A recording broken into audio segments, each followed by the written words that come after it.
The No Fate channel, checking in with a very heavy head today. 10 days ago, I hurt myself lifting weights, and I'll get into how it happened and what happened. But originally, I thought it was just a muscle strain and had hoped that it would eventually get better with absolutely 100% rest, ice, ibuprofen, and all that good stuff. And I'm on day 10, and frankly, it's gotten worse. My mobility has actually gotten worse from day 5 to day 10 in terms of stretching, in terms of pain and just shooting pain in my back. And I'm going to see an orthopedic specialist on Tuesday, and Tuesday just can't come quick enough.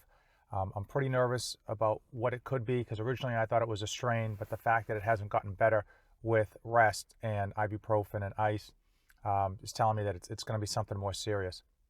So I'm going to hopefully turn lemons into lemonade here and try to make a YouTube series dedicated to repairing my back, whatever it may be.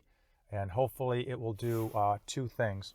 One, it'll hopefully help other people going through rehabilitation with regards to their back or any other type of injury, give them ideas on how to, improve that or speed up that recovery. And two, and most important, it'll keep me going and keep me focused on doing everything that I need to be doing with regards to whatever recovery that I'm going to have, depending on once I find out what this actually is. So how did it happen? So it happened when I was doing leg day. I had already warmed up. I was 100% warm. I do a very thorough stretching and warm-up routine for all my workouts nowadays. So I was 100% warm. It was the first set of the day. I was doing squats with 135, which is fairly light for me. And by no means was I being stupid with regards to form. And I went down and I came back up. And as soon as I tried to come back out of the hole, I knew something was wrong and I stopped immediately. And it's only gotten worse from there. Even though it obviously happened while I was squatting, I don't think it was the squatting that was the culprit of it.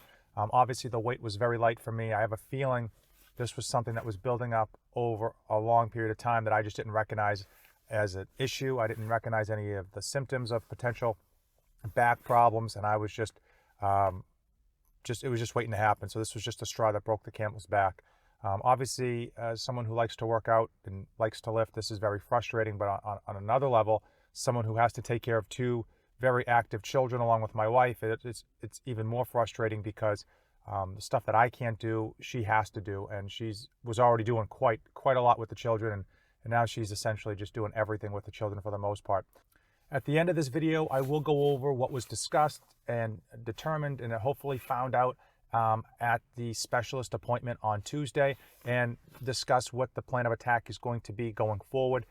Currently, I have no plan of attack. I've tried everything that you would think of: ice, rest, massage, all that good stuff, ibuprofen, and nothing is working. Nothing is making it better. In fact, it's just getting worse.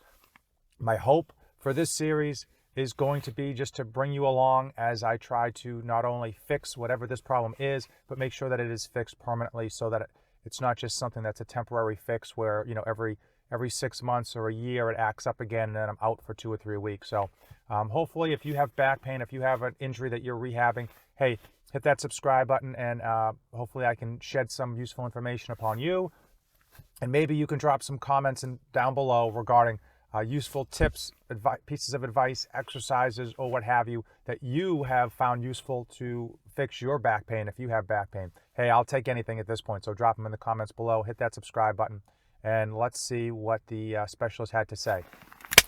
And just like that, it is now day 12 of this back injury. I just got back from the orthopedic specialist. He was pretty good. He took his time. He answered all my questions. Whenever I go into any doctor's appointments, I always have a huge list of questions written down. Many of them end up being just stupid questions, but I always forget to ask questions at the doctor's office. So I always write them down and ask them, even if they seem stupid. I kind of force myself to ask them just so I don't leave wishing I had asked them. Overall, it seems as I have a bulging disc that should heal itself with rest and recovery over the next 4 to 8 weeks. Unfortunately, if I'm not really careful, it does tend to be something that could potentially, work its way back into existence quite easily down the road, and something I could have in terms of nagging injuries over the long haul. He suggested, maintaining and working on my core, which I thought funny since I do core exercises probably 5 or 6 days a week in terms of my training. So I felt kind of stupid the fact that he kept telling me to work on my core. Overall, I'm going to schedule rehabilitation, and overall, I'm going to keep this vlog going of my back rehab. Reason being is I really need to focus on it and make sure that I do it and do it right. It's really easy to get up for leg day, for arm day in the gym, for getting those pumps going. But man, it is mentally tough to get excited about doing rehab and stretching and, very light walking and that BS. So I'm going to keep this vlog going. Really just for myself to make sure that I stick to it and do all of the stuff right, dot the I's, cross the T's, and don't do anything stupid and try to, be a tough guy and work through anything like that, and just really be as smart as I can be with this recovery. So hopefully if this is beneficial to you, hopefully if you're interested in some of the steps that I'm going to be taking, hey, hit that subscribe button and sign along for the ride. One thing he did suggest was to wear a belt brace or a back brace when lifting. That's something that I haven't worn in 6 or 7 years because, again, I don't typically go heavy. Not that my back cares what heavy is. It still went out on me, but I don't typically go heavy, so it's something I'm probably going to look to get or pick up down the road for when I do finally get back into lifting, so that I can at least be as smart as I can in terms of protecting what is at least now a weakened area. If you have any experience with back injuries or any suggestions for things that I can do for improving my back, drop them in the comments below. Also, if you have any experience with weighted belts, with weight belts, I'm going to be looking to pick one up in the next 4 to 6 weeks, apparently. So, hey, drop them in the comments below. Let me know which ones I should be looking at before I make my final decision. And if you've come this far in the video, hey, you know what to do. Give this video a like, hit that subscribe button, ring that notification bell. It helps me out. It doesn't help out my back at all, but it helps out the channel. As usual, hey, thanks for watching, and don't save anything for the trip back. I am dedicated to helping you be a great parent to your children and still accomplish your own personal goals. I provide ideas and insights to help you save time, money, and your sanity. 3 things that are in short supply for every parent out there.